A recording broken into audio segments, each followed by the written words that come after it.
Shalom, kita sekarang akan membahas katekisasi bab ke-13 ya. Kemarin sudah bab ke-10 dan bab ke-12. Dan hari ini kita akan membahas bab yang ke-13 untuk katekisasi baptisan air dengan tema doa dan ibadah. Ya, sebelum kita mulai, kita akan mulai dengan doa. Tuhan Allah Bapa kami, terima kasih untuk hari ini. Kembali kami bisa belajar tentang kekristenan, dan biarlah Engkau yang campur tangan sehingga ketika kami melihat video ini hikmat yang daripada Roh Kudus datang kepada kami dan memberikan pengertian yang tepat sehingga apa yang sudah disampaikan oleh hamba-Mu akan disempurnakan oleh Roh Kudus dan kami bisa betul-betul mengerti tentang katekisasi yang kami pelajari. Terima kasih Tuhan, hanya di dalam nama Tuhan Yesus Kristus kami siap membahas katekisasi. Amin. Oke, kita kembali ke katekisasi bab ke-13, masih online karena kondisi yang ada. Dan hari ini kita akan belajar tentang doa dan ibadah, ya. Doa dan ibadah. Yang pertama, saya akan membahas tentang doa dulu.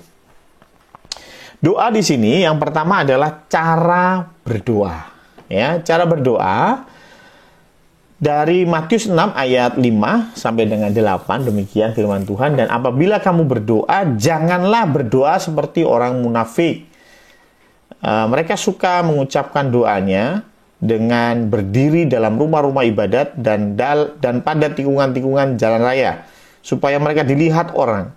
Aku berkata kepadamu, sesungguhnya mereka sudah mendapat upahnya. Ayat ke-6, tetapi jika engkau berdoa, masuklah ke dalam kamarmu, tutuplah pintu, dan berdoalah kepada Bapamu yang ada di tempat tersembunyi. Maka Bapamu yang melihat yang tersembunyi akan membalasnya kepadamu. Ayat ke-7, lagi pula dalam doamu itu janganlah kamu bertele-tele seperti kebiasaan orang yang tidak mengenal Allah. Mereka menyangka bahwa mereka karena banyaknya kata-kata doanya akan dikabulkan. Jadi janganlah kamu seperti mereka, karena Bapamu mengetahui apa yang kamu perlukan sebelum kamu minta kepadanya. Jadi yang pertama cara berdoa, Tuhan gak suka kita berdoa seperti orang munafik. Apa itu maksudnya? Tuhan gak mau kita berdoa untuk TPTP, tebar persona, ya. Jadi kita doanya di pinggir jalan, dilihat semua orang. Ya, intinya bukan masalah berdoa di pinggir jalannya, tetapi berbicara tentang niatnya. Jadi cara berdoa itu akan sangat menentukan, yaitu niatnya, ya. Niatnya mau pamer atau memang betul-betul mau berdoa menghadap kepada Tuhan. Makanya Tuhan bilang kalau mau berdoa, masuk ke kamar, tutup pintu. Ya, karena Tuhan melihat yang tersembunyi. Tapi kalau kita doanya, biar dilihat orang, show off, itu namanya TPTP, tebar pesona, ya. Sehingga Tuhan bilang jangan. Cara berdoa yang tebar pesona seperti itu salah. Ya, jadi yang pertama nggak boleh doa untuk tebar pesona. Ya, doa-doa aja, gitu ya. Nggak boleh ada niat yang jelek. Yang kedua, jangan doa bertele-tele. Jelas di ayat ke-7, ya. Jadi kita doa yang simpel. Ya, nggak usah bertele-tele macam-macam, karena dikatakan bahwa sebelum kamu minta kepada Bapa sudah mengetahui apa yang kita perlukan. Ya. Yang kedua itu. Yang ketiga masalah kiblat. Ya. Beberapa sepupu kita, mereka berdoa dengan kiblat, ya. Bagaimana dengan kita? Orang Kristen kalau berdoa menghadap mana? Kiblat itu ketika berdoa menghadap ke satu titik, ya. Orang Kristen nggak punya kiblat, ya. Kita mau menghadap utara, selatan, timur, mau ke atas, ke bawah boleh, ya. Tapi gimana ceritanya tuh? Kok bisa nggak ada kiblat, ya? Jadi kiblat itu pertama kali dikenalkan oleh Raja Salomo di 1 Raja-Raja 8 ayat yang ke-44 dan 45, ya.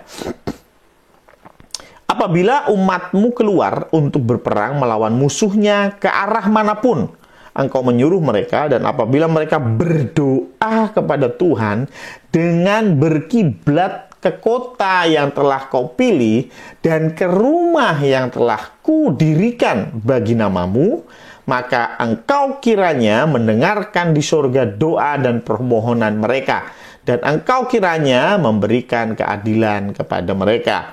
Jadi pertama kali ada kiblat itu karena Raja Salomo, ceritanya dia bangun bait Allah. Bait Allah sudah mau dibangun oleh ayahnya, yaitu Daud. Daud sudah dikasih tahu tempatnya di sini, mantap. Tapi Tuhan tidak mau Daud yang bangun, ya. Karena tangan Daud ini penuh dengan darah. Daud ini perang melulu selama hidupnya. Makanya Tuhan bilang yang akan bangun anakmu. Nah, akhirnya Salomo bangun. Nah, setelah Salomo bangun, pada peresmian bait Allah yang pertama, inilah doa Salomo. Ya, doa Salomo adalah kalau kita berdoa berkiblat ke kota yang telah kau pilih, ke rumah yang telah kudirikan, Salomo dirikan bagi nama Tuhan, maka Tuhan mendengarkan di surga. Jadi, agama Yahudi ketika mereka berdoa, mereka punya kiblat, yaitu bait Allah yang ada di Yerusalem. Ya, itu kiblatnya. Juga ada di 1 Raja-Raja 8 ayat 49 ya. Hal yang sama ya. Dan apabila mereka berdoa kepadamu dengan berkiblat ke negeri mereka yang telah kau berikan kepada nenek moyang mereka, ke kota yang telah kau pilih, dan ke rumah yang telah kau dirikan bagi namamu. Bahkan ini sampai sekarang, itu masih orang Yahudi ketika berdoa, mereka akan menghadap bait Allah di Yerusalem. Ya, Daniel pasal 6 ayat 10 menuliskan bahwa Daniel pun melakukan itu. Ayat 10 ya, demi didengar Daniel bahwa surat perintah itu telah dibuat, pergilah ia ke rumahnya. Dalam kamar atasnya ada tingkap-tingkap yang terbuka ke arah Yerusalem.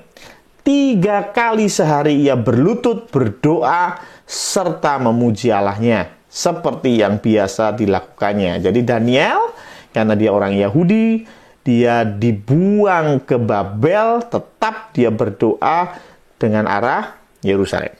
Ya, ini Daniel 6 ayat 10 ya. Tetapi kalau agama Yahudi agama Yahudi ada kiblat, ada arah doa, kenapa agama Kristen tidak ada? Ya, bukankah Kristen ini mengacu kepada Yahudi, alias Kristen ini tumbuh dari akar Yahudi. Nah, tidak ada kiblat ini karena Yohanes 4 ayat 20 sampai 24. Ya, Yohanes 4 ayat 20 sampai 24. Nenek moyang kami menyembah di atas gunung ini, tetapi kamu katakan bahwa Yerusalemlah tempat orang menyembah. Ini percakapan apa sih? Jadi ada seorang wanita, orang ini orang Samaria, ya, orang Samaria, dan wanita Samaria ini ketemu dengan Tuhan Yesus di sumur, di sebuah sumur, dan Tuhan Yesus minta air dari wanita ini, tapi kemudian terjadi perbincangan. Ya, wanita ini bertanya kepada Tuhan Yesus, nenek moyang kami, nenek moyang orang Samaria menyembah di atas gunung ini. Gunung apa yang dimaksud? Ini gunung Gerizim. Ya, jadi saya kasih tahu background ceritanya biar bisa paham ya. Jadi begini, Salomo, tadi kan kita bicara Salomo ya. Salomo itu di akhir hayatnya dia berdosa di hadapan Tuhan karena istrinya banyak. Ya, istrinya banyak, dan sebetulnya problem utamanya bukan istrinya banyak, tapi karena istrinya banyak, Salomo mulai ikut menyembah dewa-dewa yang istri-istri Salomo sembah. Dan Tuhan marah betul. Dan ketika Tuhan marah, Tuhan kasih hukuman kepada Salomo, dan Tuhan bilang bahwa kerajaanmu akan pecah. Ya, pecah menjadi 2. Satu, Yerobeam, anak buahnya, akan mendapat 10 suku. Ingat, orang Yahudi ada 12 suku. Ya, 10 suku akan ikut Yerobeam. Sedangkan anaknya Salomo, Rehabeam, akan mendapat 2 suku. 2 suku itu adalah Yehuda dan Benyamin. Tetapi 10 suku ada di utara, itu ikut Yerobeam. Nah, ketika itu, Yerobeam akhirnya dapat 10 suku di utara, dan kemudian menjadi negara namanya negara Israel. Ya, kerajaan Israel. Sedangkan yang di selatan, 2, yaitu suku Yehuda dan suku Benyamin, itu dia menjadi kerajaan Yehuda. Ya, kerajaan Yehuda karena suku yang terbesar adalah Yehuda, suku Yehuda. Nah, kerajaan yang di utara itu 10 suku, yang di selatan 2 suku. Problemnya adalah Bait Allah itu ada di selatan, ada di kerajaan Yehuda. Ya, 1 Raja-Raja 12, Yerobeam pikir begini, sekarang kalau setiap tahun 3 kali rakyatnya pergi ke Yerusalem, 3 tahun, 3 kali setahun pergi ke Yerusalem. Problemnya apa? Yerobeam itu khawatir kalau rakyatnya pulang ke Yerusalem. Lama-lama mereka jatuh cinta lagi dengan Yerusalem, dan mereka akan bergabung dengan kerajaan Yehuda, dan dia akan kehilangan tahta. Ini masalah politik, ya. Karena itu Yerobeam pikir, wah, bagaimana ini supaya rakyatnya tidak perlu pergi ke Yerusalem. Kemudian dia bangun kuil di Gerizim, di Gunung Gerizim, ya. Dan satunya ada di daerah Dan, ya. Di Gunung Gerizim dia bangun anak lembu emas, dan dia bilang, udah, rakyatku tidak perlu lagi ke Yerusalem, ya. Karena apa? Karena gunung di mana Tuhan ada adalah gunung ini, Gerizim, ya. Nah, kemudian orang-orang Israel, kerajaan Israel, 10 suku tadi, menyembah tidak di Yerusalem, tapi di Gunung Gerizim. Intinya begitu. Ya, ini masalah politik, ya. Sekali lagi supaya suku-sukunya tidak membelot dan jatuh cinta kepada kerajaan Yehuda, ya. Nah, kemudian 10 suku ini ceritanya nih. 10 suku ini kemudian menjadi, ya, keturunannya itu, ya, panjang ceritanya, menjadi orang Samaria. Ya, orang Samaria, ya, keturunannya ini menjadi orang Samaria. Maka dari itu orang Samaria, mereka percaya Bait Allah itu bukan di Yerusalem. Sampai sekarang saat ini masih ada orang-orang yang disebut suku Samaria, masih ada di Israel. Sedikit memang, tetapi masih ada. Mereka menyembah Tuhan di gunung namanya Gerizim. Ya, ini berkaitan dengan Yerobeam, ya, kurang lebih abad ke-10 sebelum Masehi, ya. Nah, ketika seorang wanita, orang Samaria, ketemu Tuhan Yesus, dia tanya, yang benar itu yang mana sih?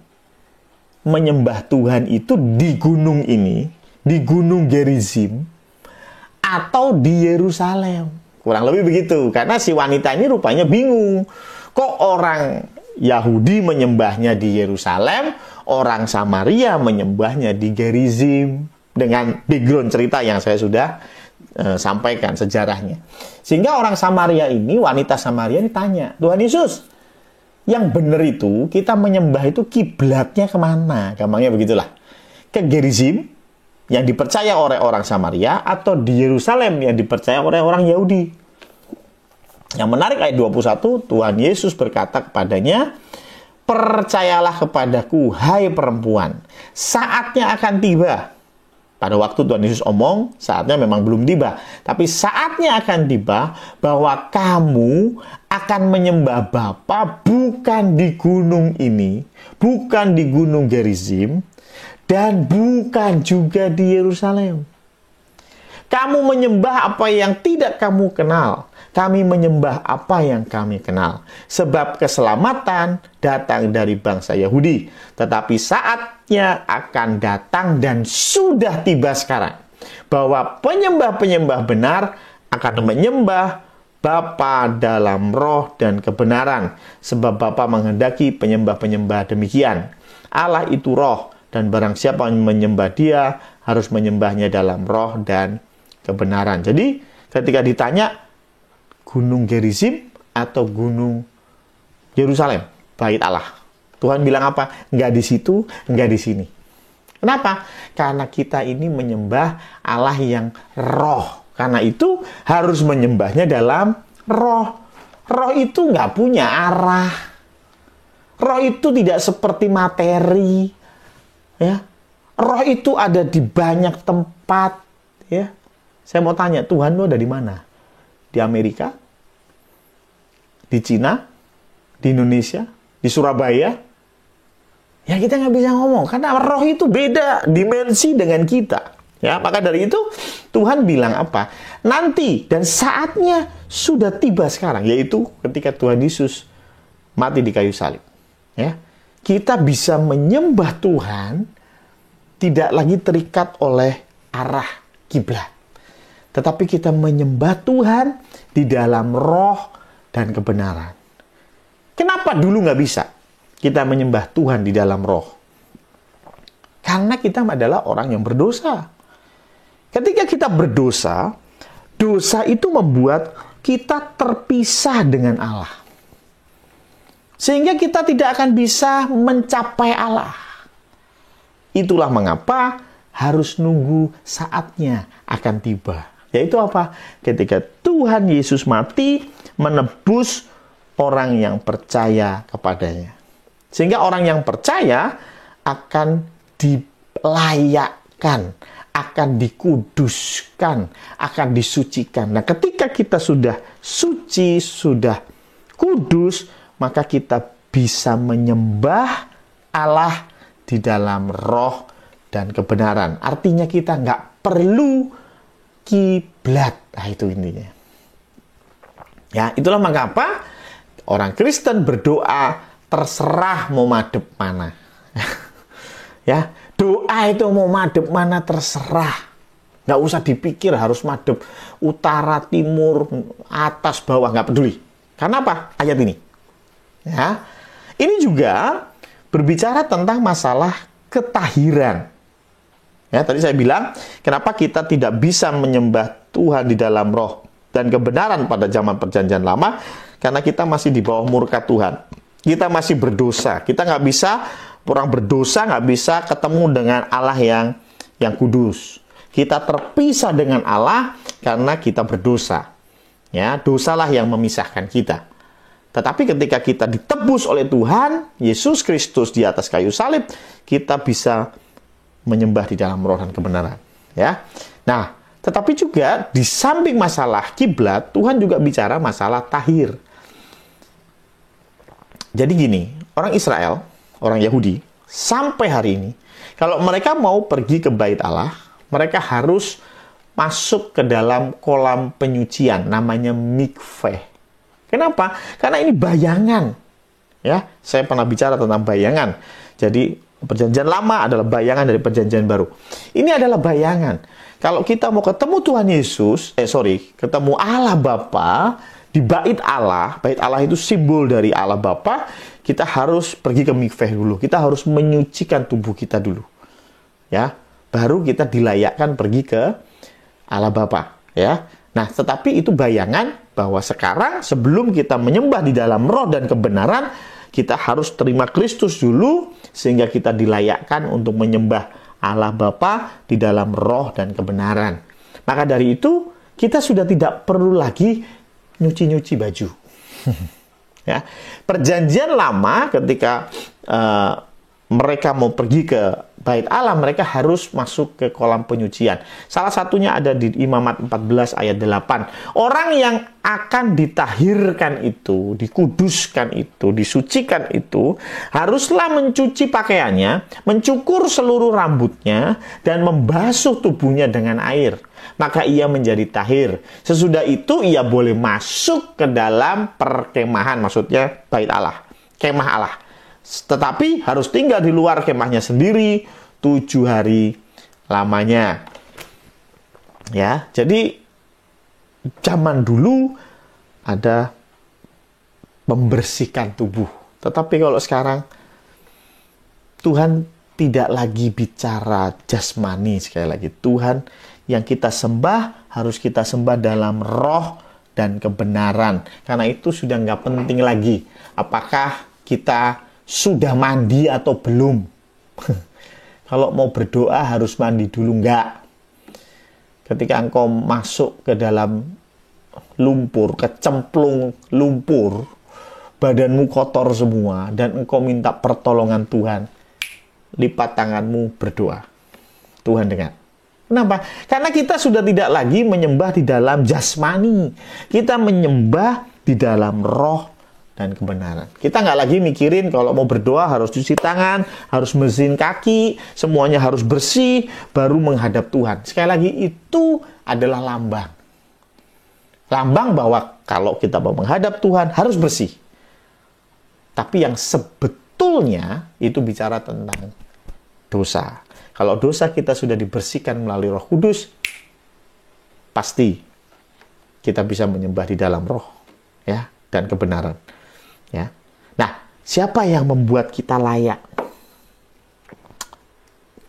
menyembah Tuhan di dalam roh dan kebenaran? Tidak lain adalah sosok Yesus Kristus. Tuhan Yesus Kristus yang menebus dosa kita, sehingga kita percaya, ketika kita percaya kepada Tuhan Yesus sebagai Tuhan dan Juru Selamat satu-satunya, maka kita akan dilayakkan. Dosa kita akan ditebus. Kita akan ditahirkan, tadi bahasanya Imamat 4. Ya. Nah, karena itu, Tuhan memberikan posisi khusus kepada Tuhan Yesus, yaitu sebagai Imam Besar Agung. Ibrani 4 ayat 14. Karena kita sekarang mempunyai Imam Besar Agung yang telah melintasi semua langit, yaitu Yesus Anak Allah. Baiklah kita teguh berpegang pada pengakuan iman kita. Apa sih imam besar? Jadi imam besar ini punya tugas khusus. Di dalam bait Allah, imam besar ini punya tugas khusus. Ibrani 5 ayat 1. Sebab setiap imam besar yang dipilih dari antara manusia, ditetapkan bagi manusia dalam hubungan mereka dengan Allah, supaya ia mempersembahkan persembahan dan korban karena dosa. Jadi imam besar punya tugas khusus sebagai penghubung antara manusia dengan Allah. Ya, penghubung antara manusia dengan Allah. Jadi kalau zaman perjanjian lama, saya ini kalau mau berdoa nggak bisa langsung. Saya akan datang ke imam, dan imam yang akan memanjatkan doa saya. Jadi dia adalah penghubung, karena saya ini berdosa. Saya nggak bisa ketemu Tuhan yang suci. Karena itu imam yang akan membawa doa saya kepada Tuhan. Ya. Tetapi sekarang kita punya imam besar, ya, tadi dituliskan di Ibrani 4 ayat 14, tidak lain adalah Tuhan Yesus Kristus. Makanya di dalam iman Kristen, ketika kita berdoa, ya, tadi nggak boleh TP-TP supaya dilihat orang, tidak boleh bertele-tele, ya. Terus selanjutnya juga kita sudah tidak lagi menggunakan kiblat. Kita sudah tidak lagi mikir masalah badan, harus bersih dulu dan lain sebagainya. Enggak, doa bisa kapan saja, di mana saja. Ya, tetapi kita percaya bahwa kita perlu penghubung untuk doa kita bisa didengar Allah. Penghubung kita adalah imam besar. Yaitu siapa? Tuhan Yesus. Maka dari itu, orang Kristen berdoa apa? Selalu diakhiri di dalam nama Tuhan Yesus.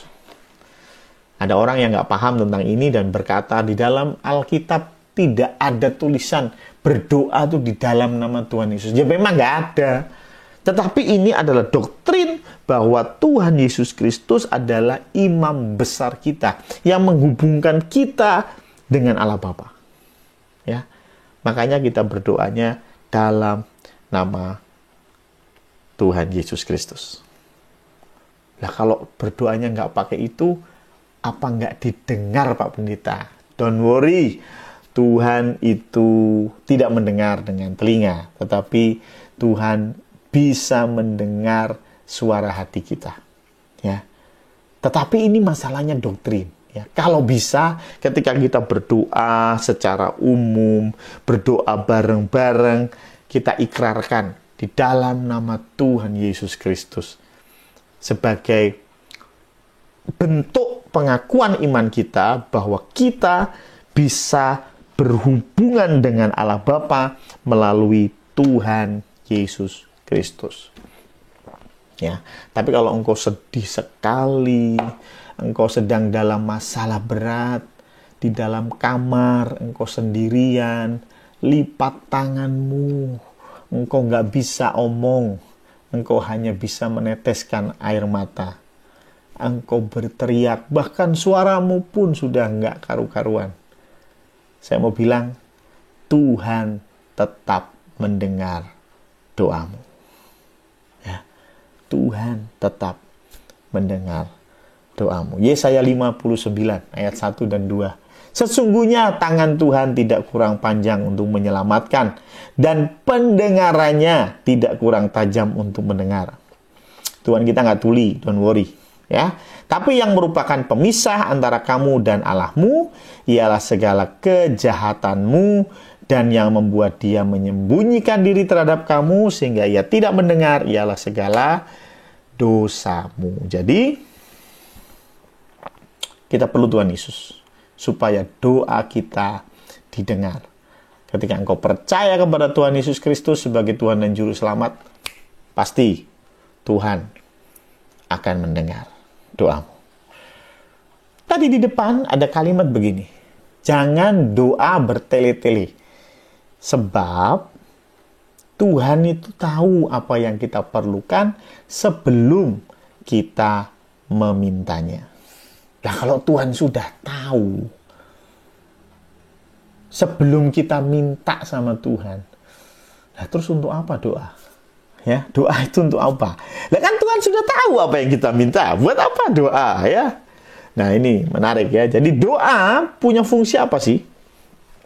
Ya, doa ini yang pertama punya fungsi membangun ikatan dengan Tuhan. Ya, Yohanes 15 ayat 15 berkata, aku tidak menyebut kamu lagi hamba, sebab hamba tidak tahu apa yang diperbuat oleh tuannya. Tetapi aku menyebut kamu sahabat, karena aku telah memberitahukan kepada kamu segala sesuatu yang telah kudengar dari Bapakku. Intinya kita harus membangun ikatan dengan Tuhan. Kalau kita membangun sebuah ikatan emosional dengan sesama kita, bagaimana caranya? Simple. Ngobrol. Betul ya? Ya, simple ngobrol. Kalau engkau bilang kau dekat dengan Pak RT, padahal ketemu Pak RT sebulan sekali, ngobrol sama Pak RT sebulan sekali, saya yakin engkau tidak dekat dengan Pak RT. Ya, tapi kalau tiap hari kebetulan Pak RT itu sebelah rumah kamu, ya, setiap sore ketemu ngobrol sama Pak RT, gimana Pak RT, ya, bercanda, tentu akan ada kedekatan, ada ikatan emosional lebih. Ya, ketika engkau berbicara dengan Pak RT, ya, jadi doa itu bicara kepada Tuhan, ya, bicara kepada Tuhan, dan karena itu fungsi doa yang pertama membangun ikatan dengan Tuhan, ya, membangun chemistry dengan Tuhan, sehingga goalnya apa? Setelah kita tahu chemistry, kita sudah membangun ikatan yang luar biasa dengan Tuhan, maka berlakulah ayat Yohanes 15 ayat 7. Jikalau kamu tinggal di dalam aku dan firman-Ku tinggal di dalam kamu, mintalah apa saja yang kamu kehendaki dan kamu akan menerimanya. Wah, banyak orang mengamini ayat ini tetapi nggak paham syaratnya. Syaratnya apa? Kamu tinggal di dalam aku dan firman-Ku tinggal di dalam kamu. Minta apa saja. Ketika kita punya hubungan yang baik melalui doa dengan Tuhan, maka kita tahu jalan pikiran Tuhan. Saya kasih contoh ya, kalau engkau punya sahabat karib, engkau punya best friend gitu ya, punya best friend, engkau bisa menebak jalan pikirannya. Betul nggak? Ya, pasti engkau bisa menebak jalan pikirannya. Bukan karena engkau dukun, tetapi karena engkau punya ikatan yang erat dengan dia. Ya, sehingga kita ngomong begitu, ayo cari makan yuk. Kamu bilang, aduh, ada sih makan warung di sini deket, tapi saya yakin kamu nggak suka. Loh, kok tahu? Ya karena kita sudah dekat. Dia tahu makanan favorit sahabatnya apa, yang tidak disukai sahabatnya juga apa. Dia tahu. Ya, makanya sebelum dia nawarin, dia tahu pasti sahabatnya tidak suka. Begitu juga tentang kesukaan. Pasti sahabat ini tahu apa sih yang menjadi favorit bagi kawannya ini. Sama halnya dengan ketika kita membangun ikatan dengan Tuhan, kita tahu hati Tuhan, kita tahu visi dan misi Tuhan bagi hidup kita. Maka apa yang kita minta, pasti yang sesuai dengan hati Tuhan. Setuju nggak? Ya. Dan ketika kita minta sesuai dengan hati Tuhan, maka minta apa saja akan diberi. Kenapa? Karena kita nggak akan minta yang tidak sesuai dengan hati Tuhan. Bagaimana kita tahu hati Tuhan? Ya karena kita punya hubungan yang dekat dengan Tuhan. Gitu loh. Dan yang menarik, banyak di antara kita membangun ikatan itu dengan bicara yang serius. Itu salah. Ketika engkau membangun ikatan dengan sahabatmu, saya tanya, ketika engkau ngobrol 2 jam dengan pacarmu, sedang pacaran nih 2 jam, saya mau tanya, 2 jam yang diobrolin itu penting nggak? Yakin nggak penting? Yakin. Kadang-kadang kita tuh hanya terfokus doa itu minta, doa itu minta, doa itu minta. Enggak, doa itu ngobrol. Ketika engkau punya kawan dekat, ya, 3 jam ngopi bareng, ketawa ketiwi 3 jam. Saya mau tanya, 3 jam tuh yang lu obrolin penting nggak sih? Saya yakin 99% pasti nggak penting. Ya, ngomongin kucing lewat lah, ngomongin jendela yang pecah lah, nggak penting, yakin. Kenapa? Ketika engkau omong yang nggak penting, maka orang itu adalah orang yang penting buat hidup. Ya. Ketika suami pulang kerja, dia cerita sama istri, aduh tadi pagi makan ini. Saya mau tanya, emang penting? Emang penting tahu makan pagimu apa? Sorry ya, tapi nggak penting sebetulnya. Tetapi itulah yang membuat istrimu penting di hidupmu. Tapi kalau engkau ngomong sama pembantu, engkau akan ngomong yang penting saja. Betul nggak? Mbak, tolong ya, nanti dipel. Mbak, tolong ini kaca dilap. Selesai. Itu penting nggak? Itu penting. Tapi karena yang engkau omongkan hanya yang penting, maka orang itu sebetulnya nggak penting buat lo. Paham ya? Ya. Pertanyaannya banyak kita berdoa, hanya bicara yang penting. Sama Tuhan itu bicara yang penting. Tuhan, kami berdoa untuk virus corona. Iya penting, betul itu penting. Tapi jarang kita ngobrol yang nggak penting sama Tuhan. Kita habiskan waktu 2-3 jam untuk ngobrol yang nggak penting dengan Tuhan. Jarang. Ya.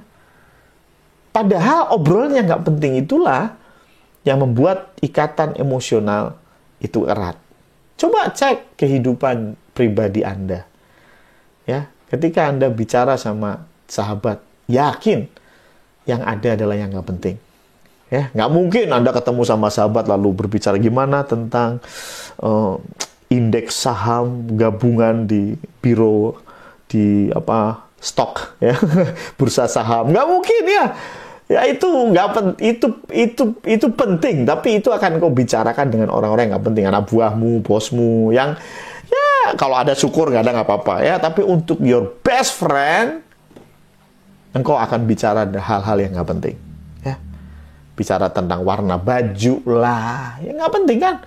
Bicara tentang model rambut lah, itu nggak penting. Tapi itulah yang membuat temenmu penting. Ya, jadi fungsi doa membangun ikatan dengan Tuhan. Dan ketika engkau punya ikatan yang erat dengan Tuhan, engkau akan minta sesuatu yang engkau tahu Tuhan pasti setuju. Gitu loh. Dan itulah mengapa Yohanes 15 ayat 7, kamu akan menerimanya. Ya, Tetapi semua bukan kehendak kita. Semua kehendak Tuhan. Ya. Ketika Stefanus dibawa keluar, mau dirajam, Stefanus tahu, ini kehendak Tuhan. Kehendak Tuhan apa? Kehendak Tuhan dia mati. Itu kehendak Tuhan. Makanya Stefanus tidak berdoa, Tuhan tolong selamatkan saya. Enggak, Stefanus enggak doa begitu. Stefanus bilang apa? Aku melihat surga, aku melihat langit, dan aku melihat Tuhan Yesus berdiri di sebelah kanan Allah Bapa. Dia enggak bilang, Tuhan tolong saya mau mati, Tuhan ampuni saya, tolong selamatkan saya. Enggak. Stefanus tahu apa yang ada di pikiran Tuhan. Ya, karena kedekatan. Ya. Begitu juga Matius 6 ayat 10 dalam doa Bapa kami, Tuhan mengajarkan, datanglah kerajaanmu, jadilah kehendakmu di bumi seperti di surga. Tetap posisikan Tuhan sebagai Tuhan. Tetap posisikan Allah sebagai Allah. Ya, saya nggak suka ada orang bilang, wah kita harus minta sama Tuhan, deklarasikan. Aduh apa sih? Ya kalau Tuhan mau kasih, kasih. Kalau Tuhan nggak mau kasih, tetap Tuhan nggak mau kasih. Mau gimana juga nggak Tuhan kasih. Ya, jadi Tuhan adalah Tuhan. Allah adalah Allah. Ya. Tetapi ketika kita punya kedekatan melalui doa, kita jadi bisa mengerti visi dan misi Tuhan. Makanya Paulus pun pernah bilang, darahku sudah dipersiapkan untuk korban bagi kamu. Paulus tahu, ini sepertinya Tuhan memang ingin aku mati. Ya. Tuhan memang ingin memanggil aku pulang. Makanya Paulus tulis, darahku sudah tertumpah. Darahku sudah dipersiapkan. Artinya dia sudah mau mati. Ya. Ya. Dan dia nggak minta, tolong Tuhan jangan mati sekarang dong. Masih belum punya cucu. Nggak ya. Ya nggak ya Tuhan. Ya sudah, kalau Tuhan mau mati, mau pengen kita mati, ya udah. Ya, it's okay. Toh mati pun kita akan ketemu Tuhan. Nah itu yang luar biasa. Makanya mintalah apa saja, maka kita akan menerimanya. Ya iya, karena kan apa yang kita minta sesuai dengan apa yang Tuhan mau. Ya, makanya tidak bertolak belakang dengan Matius 6 ayat 10. Ya, jadilah kehendakmu di bumi seperti di surga. Begitu juga Matius 26 ayat 39, ketika Tuhan berdoa di Taman Getsemani, dikatakan, ya Bapakku, jikalau sekiranya mungkin, biarlah cawan ini lalu daripadaku. Tetapi janganlah seperti yang ku kehendaki, melainkan seperti yang engkau kehendaki. Kita boleh minta. Dalam doa kita boleh minta. Tetapi jangan memaksa Tuhan. Ya. Doa minta boleh. Tapi jangan lupa ayat ini. Jangan kehendakku, tetapi kehendakmu yang jadi. Itu bentuk iman kita. Ya. Jadi sekali lagi, doa itu membuat kita punya hubungan yang semakin dekat dengan Tuhan, sehingga kita bisa mengatakan, jadilah kehendakmu, bukan kehendakku. Yang kedua, fungsi doa itu apa? Fungsi doa adalah membuat kita punya pengharapan. Ya. Membuat kita punya pengharapan. Ya. Ketika kita kondisi stuck di dalam hidup, kita punya kondisi yang berat di dalam hidup, lipat tangan, tutup mata, berdoa. Dan ketika selesai berdoa, maka akan timbul pengharapan. Ya, akan timbul pengharapan. Saya sudah berdoa. Ya, saya sudah berdoa. Apapun yang terjadi, saya siap. Ya.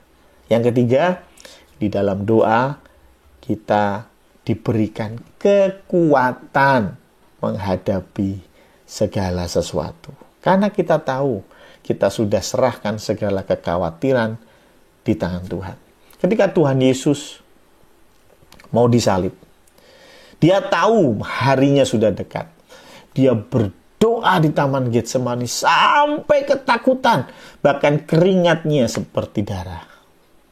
Tapi yang menarik, setelah doa di Getsemani, Tuhan Yesus tidak bergeming sampai mati di kayu salib. Yang tadinya takut luar biasa, tetapi setelah berdoa, Tuhan berikan kekuatan. Ya. Tuhan berikan kekuatan sehingga Tuhan Yesus bisa melakukan apa yang Allah Bapa mau.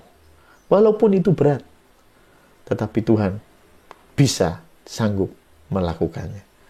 Kenapa? Doa memberikan kita kekuatan. Ya. Ketika engkau mendapat masalah, problem yang menghimpitmu, engkau masih bisa lipat tangan berdoa. Ya. Karena melalui doa, engkau akan punya pengharapan. Melalui doa, engkau diberikan kekuatan.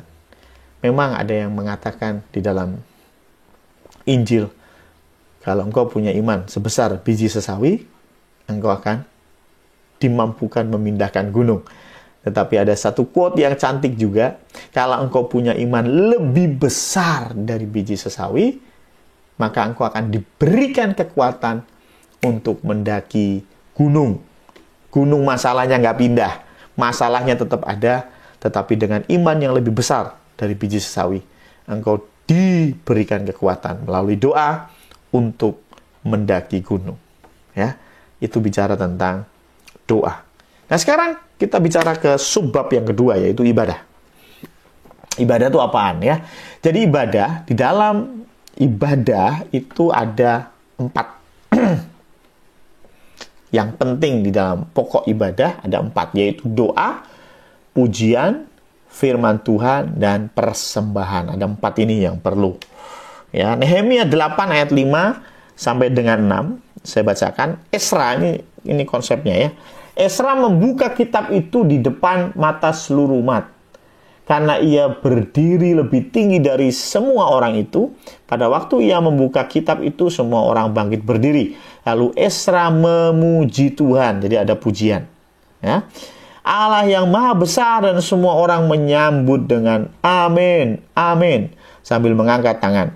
Kemudian mereka berlutut dan sujud menyembah kepada Tuhan. Mengangkat tangan itu bicara berdoa.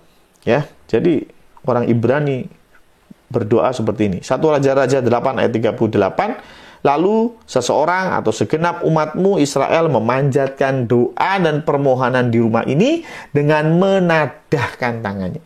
Jadi begini itu bukan doanya umat Muslim ya. Orang Yahudi berdoa juga begini. Ya. Makanya ketika ibadah ada doa berkat, pendeta begini, jemaat begini, ya, menengadahkan tangan. Ya, ini berdoa. Jadi Nehemia 8 ayat 5, ya, sambil mengangkat tangan, ini berbicara berdoa. Jadi dalam ibadah ada memuji, ada berdoa. Ya. Kemudian di Nehemia 8 ayat 8, bagian-bagian daripada kitab itu, yakni Taurat Tuhan, dibacakan dengan jelas. Dengan diberi keterangan-keterangan sehingga pembacaan dimengerti. Jadi ada khotbah nih, ya. Bagian-bagian dari kitab dibacakan dengan jelas, kemudian diberi keterangan-keterangan supaya pembacaan dimengerti. Berarti bicara apa? Khotbah. Ya, jadi khotbah juga ada di dalam ibadah. Dan yang terakhir, Nehemia 10 ayat 37, dan tepung jelai kami yang mula-mula dan persembahan khusus kami dan buah segala pohon dan anggur dan minyak akan kami bawa kepada para imam ke bilik-bilik rumah Allah kami, dan kepada orang-orang Lewi akan kami bawa persembahan persepuluhan dari tanah kami, karena orang-orang Lewi inilah yang memungut persembahan-persembahan perpuluhan di segala kota pertanian kami. Jadi persembahan juga ada di dalam ibadah. Ya, jadi sekali lagi ibadah itu ada 4. Ya, doa, kita sudah bahas doa. Ya, doa tadi sudah panjang lebar doa, ya. Kemudian pujian. Nah, ini pujian menarik. Banyak yang bilang, wah, gereja karismatik itu berisik kalau pujian. Ada drum, ada bass, ada gitar. Aduh, pusing, pecah kepala, ya. Saya lebih suka yang gereja-gereja Protestan yang hanya pakai keyboard, hanya pakai piano, ding dong, aduh, sendu begitu, ya. Atau mungkin saudara-saudara kita Katolik, wah, menyanyinya juga dengan sendu begitu ya. Terus pujian sebetulnya harusnya pakai yang mana? Ada yang bilang, oh yang bener itu yang Katolik, ya. Ada yang bilang, oh yang bener itu karismatik. Kalau kita mau bicara bener, di dalam Alkitab itu sebetulnya yang ada kecapi, seruling. Ya, sebetulnya kita dangdutan harusnya ya. Karena makanya di dalam Alkitab, ya, Daud itu memuji Tuhan dengan kecapi, dengan suling. Kenapa sih dengan kecapi, dengan suling? Nggak dengan keyboard. Ya karena zaman Daud belum ada keyboard, Nona. Ya jangan mabok ya. Jadi artinya apa? Pujian itu sesuai dengan budaya. Piano itu muncul abad pertengahan di Eropa. Ya, zaman Tuhan Yesus nggak ada piano, percaya saya. Ya, nggak ada piano. Apalagi drum, la ilah. Ya nggak ada. Yang ada apa? Ya, yang ada kecapi suling zaman Daud. Tapi zaman sekarang, ya silakan. Ya, makanya pujian itu memang menjadi warna sebuah gereja. Tetapi bukan berarti ada pujian yang benar, ada pujian yang nggak benar. Nggak juga. Pujian itu yang terutama apa? Budaya tadi saya bilang. Karena budaya, maka dari itu bicara tentang cocok-cocokan. Ya. Saya orang Jawa, ya saya lebih cocok dengan budaya Jawa. Orang Amerika akan lebih cocok dengan budaya Amerika. Ketika saya memanggil nama ayah saya dengan namanya dia, itu nggak enak gitu di bibir, nggak cocok. Masa saya manggil nama orang pakai ya namanya? Pasti saya panggil ayah saya dengan nama ya bapak atau ayah atau babe, gitu ya. Nggak mungkin saya panggil dengan nama orang, ya, nama langsung. Gitu. Tapi orang Amerika biasa aja, ya. Nama ayahnya Jack, ya dia panggil ayahnya Jack, ya. Selesai. Tapi kalau di kita itu nggak cocok, itu masalah budaya. Nah, sama halnya dengan pujian. Ada yang cocok pakai keyboard doang, pakai piano aja. Ya silakan. Ada yang cocok pakai full band, ada drum dan lain sebagainya. Silakan. Ya, tidak ada masalah, tidak ada yang paling benar, maksud saya begitu. Ya, tidak ada yang paling benar, yang ada paling cocok. Ya kalau engkau cocoknya di GKJ, it's okay, silahkan. Ya, Anda cocoknya di GBI, silahkan, tidak masalah. Nah, tetapi untuk gereja sama Mahasiswa Kusumo, kita pakai full band. Ada drum, bass, gitar, keyboard, ada singernya. Nah, kenapa? Karena memang kita punya satu konsep bahwa memuji Tuhan itu juga dengan 3 unsur. Tubuh, jiwa, dan roh. Ya. Tubuh itu apa sih? Tubuh itu ngebitnya. Hentakannya itu tubuh. Ya. Yaitu diwakili oleh drum dan bass. Duk-duk tak, duk-duk tak. Wah, itu tubuhnya. Makanya kalau yang didugem-dugem, yang lebih ditonjolkan apa? Tubuh. Ya kan, DJ itu, wah, pokoknya bassnya gede, jeduk. Nah, yang penting goyang. Nah, itu tubuhnya ya. Dan orang yang kita tahu itu tubuh, kenapa? Karena coba kalau dengerin lagu yang ngebeat, pasti minimal kaki goyang. Betul ya? Minimal kaki goyang, minimal tangan mengikuti irama ya, hentakannya. Minimal itu tubuh. Ya. Nah, di samping tubuh ada jiwanya. Jiwanya itu apa? Jiwanya itu melodinya. Ya. Makanya ketika kita mendengar alunan keyboard yang mendayu-dayu, ya, piano yang mendayu, kita jadi ikutan, jiwanya tuh bisa tenang, ya. Tenang, rileks gitu ya, karena alunan melodi gitu ya. Tapi kalau melodinya tang dong, wah, kita juga semangat gitu ya. Itu ya, makanya kalau lagu-lagu perjuangan nggak mungkin mendayu-dayu, nggak mungkin ya. Pasti lagu perjuangan itu yang membakar semangat. Maju tak gentar ya, itu pasti itu lagu perjuangan ya, nggak mungkin ya mendayu-dayu ya. Mendayu-dayu itu lagu-lagu melankolis ya, lagu-lagu untuk kekasih gitu. Waduh, sampai bisa nangis hanya dengan melodinya. Itu namanya jiwanya, itu jiwanya. Ya. Makanya ada keyboard, ada gitar, itu melodinya. Ya. Tetapi juga yang paling penting adalah rohnya. Pujian itu ada rohnya. Rohnya di mana? Rohnya adalah di lirik. Lirik dari pujian itu rohnya. Kenapa? Karena liriknya, kalau dia tepat sesuai dengan firman Tuhan, itu akan jadi pujian yang luar biasa. Ya, saya kasih contoh. Tuhan adalah gembalaku, takkan kekurangan aku. Saya mau tanya, apa yang saya nyanyikan, lirik itu dari mana sih? Itu dari firman Tuhan. Mazmur 23, Tuhan adalah gembalaku. Ya, itu liriknya adalah rohnya dari pujian itu. Ya, makanya hati-hati dengan pujian-pujian atau lagu-lagu yang ada di dunia. Ketika engkau mainkan lagu-lagu yang ada di dunia harus dilihat spiritnya, rohnya. Ya, kalau lagunya Cinta Satu Malam, liriknya udah kacau. Ya, itu rohnya roh perzinahan, ya. Janganlah ya cari lagu yang lain. Saya nggak anti lagu dunia, ya.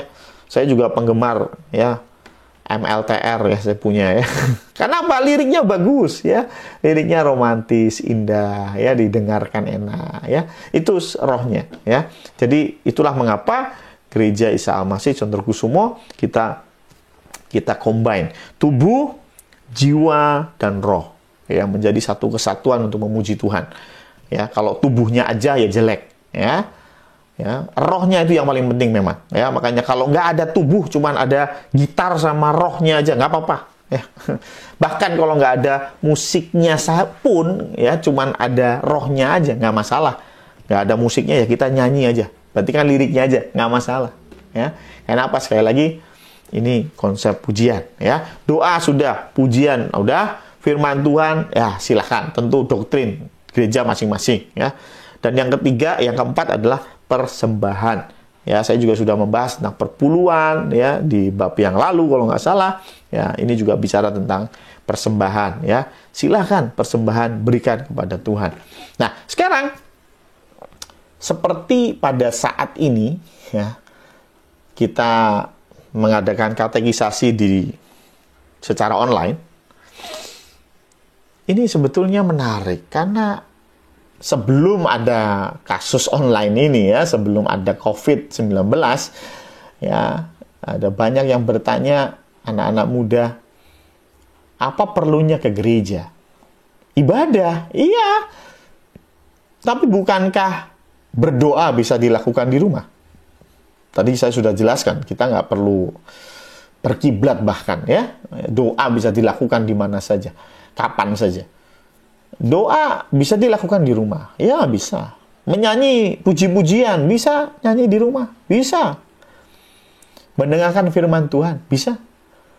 Ya, zaman sekarang bahkan ibadah raya pun harus secara online, ya. Mendengarkan firman Tuhan harus secara online.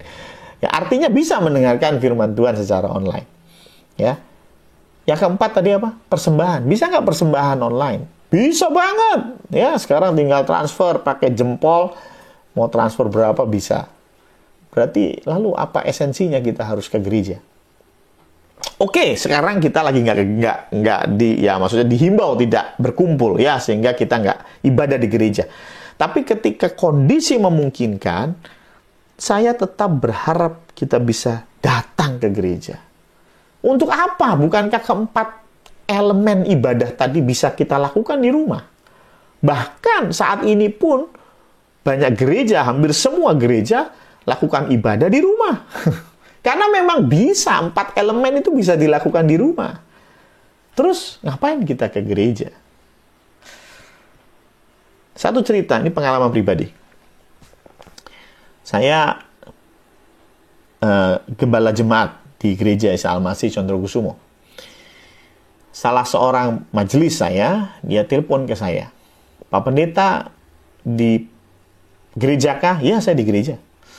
Saya ada perlu, bolehkah saya datang ke gereja mau ngomong beberapa hal? Saya bilang, oh ya boleh, silahkan. Kemudian majelis saya dari kantor dia Dia manfaatkan waktu istirahat dia pergi ke gereja, ketemu saya, cuman omong 2 menit, tidak lebih. 2 menit dia omong, setelah itu pamit.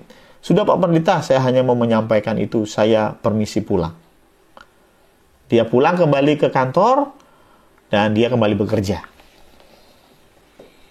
Dari rumah dia ke gereja kurang lebih 20 menit lah ya. Jadi pulang pergi 40 menit. Kemungkinan kalau jalanan lancar. 40 menit dan dia hanya bicara sama saya 2 menit. Ini terjadi tidak lama ya, beberapa tahun yang lalu. Bisa nggak majelis saya itu telepon saya? Untuk omong yang 2 menit. Bisa. Bisa nggak? Ya bahkan sekarang nggak cuma telepon. Bahkan bisa video call. Betul ya? Tapi kenapa majelis saya, dia mau bayar harga, dia nggak istirahat, karena waktu istirahatnya dipakai untuk ke rumah saya, ke gereja maksud saya, ke gereja untuk bertemu dengan saya, dan hanya bicara yang 2 menit. Pertanyaannya, ngapain itu majelis saya? Bukankah bisa lewat telepon? Hanya satu jawaban untuk apa yang dilakukan oleh majelis saya. Dia ingin menghormati saya. Setuju ya? Ya, jadi ketika kita bisa melangkahkan kaki ke gereja, saya sangat menghimbau, bahkan mengharuskan, ayo kita ke gereja. Saya tahu Tuhan ada di mana-mana. Saya tahu kita bisa lakukan 4 elemen ibadah itu di rumah. Tetapi ada satu hal yang kita mau tunjukkan ke Tuhan. Kita mau menghormati Tuhan. Kita mau merendahkan diri di hadapan Tuhan dengan melangkahkan kaki ke gereja. Ya. Makanya gereja itu bukan untuk sombong-sombongan. Ke gereja bukan untuk pamer baju baru, sepatu baru. No. Ke gereja untuk menghormati Tuhan. Ya.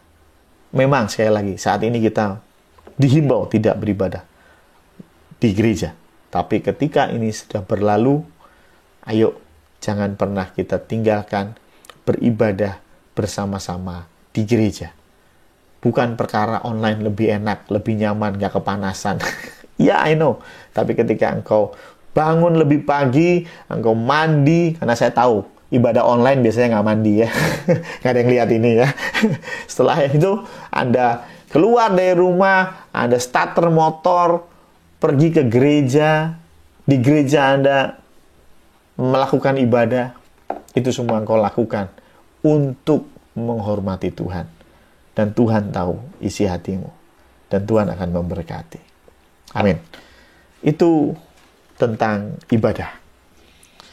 Selesai untuk bab ke-13 untuk katekisasi baptisan air. Mari kita tutup di dalam doa. Tuhan Allah Bapa kami, terima kasih untuk penyertaan Tuhan sehingga kami bisa mengerti tentang bahan katekisasi yang ke-13, bab ke-13, dan kami yakin dan percaya apa yang kami lihat akan memberikan informasi kepada kami, memberikan hikmat kepada kami sehingga kami tidak hanya mengerti tapi kami dimampukan untuk melakukannya. Terima kasih Tuhan, terima kasih. Hanya di dalam nama Tuhan Yesus Kristus kami berdoa dan mengucap syukur. Amin.